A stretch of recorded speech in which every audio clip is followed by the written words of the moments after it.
कमरा अचानक रोशन हुआ, जैसे किसी ने दीवार पर जलती हुई लालटेन टांग दी हो। आरव ने देखा, कमरे के बिल्कुल अंतिम कोने में एक संकरी सी गली दिख रही थी, जो उसे पहले दिखाई नहीं दी थी। उस गली के अंत में एक और दरवाजा था। दरवाजे पर लिखा था, दूसरा दरवाजा केवल उन्हीं के लिए जो डरते नहीं लेकिन डरना चाहिए। आरव ने खुद को संभाला और धीरे धीरे उस संकरी गली में प्रवेश किया। गली में कदम रखते ही दीवारें सिमटने लगीं। ऐसा लग रहा था जैसे पूरी हवेली उसे निगलना चाहती हो। उसके पीछे से फिर वही बच्चे की आवाज आई, तेज चलो वरना वह जाग जाएगी। आरव का कदम रुक गया। वह पलटा, लेकिन वहां कोई नहीं था। फिर भी उसे किसी छोटे बच्चे के पैर घसीटने की आवाज साफ सुनाई दे रही थी। तभी उसने देखा, नीचे फर्श पर मिट्टी में बने छोटे कदम उसके पीछे पीछे चल रहे थे।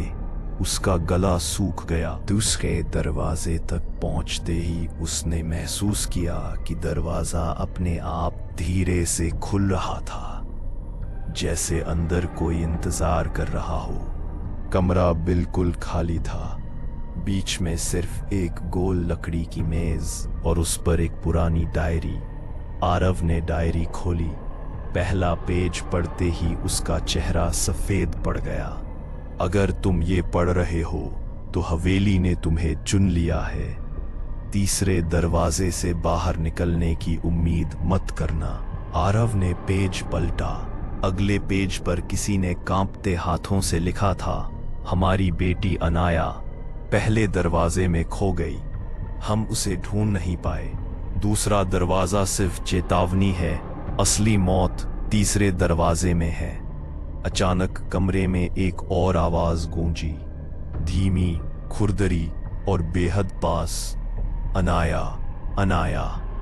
कमरे के कोने में एक औरत खड़ी थी। उसके बाल जमीन तक झूल रहे थे। चेहरा एक सड़ी हुई परत की तरह काला पड़ चुका था। आंखों में सिर्फ सफेद, कोई पुतलियां नहीं। और वह आरव को देख रही थी। तुम मेरी अनाया को लेकर आए हो? उसकी आवाज में पागलपन था। आरव पीछे हटने लगा, लेकिन दरवाजा खुद ब खुद बंद हो गया। औरत चीखते हुए उसकी तरफ बढ़ी। उसकी चाल इंसान जैसे नहीं थी। वह धड़ाम धड़ाम करते हुए हवा में उछलती हुई करीब आ रही थी। आरव ने डायरी उठाकर दीवार पर दे मारी। दीवार में एक दरार पड़ी और उस दरार के पीछे एक छोटा लकड़ी का दरवाजा था, शायद तीसरा दरवाजा। औरत चीखते हुए हवा में फैल गई। उसके बाल सांपों की तरह लहराने लगे। आरव ने बिना सोचे समझे तीसरा दरवाजा खोल दिया। अंदर गुप्त अंधेरा था।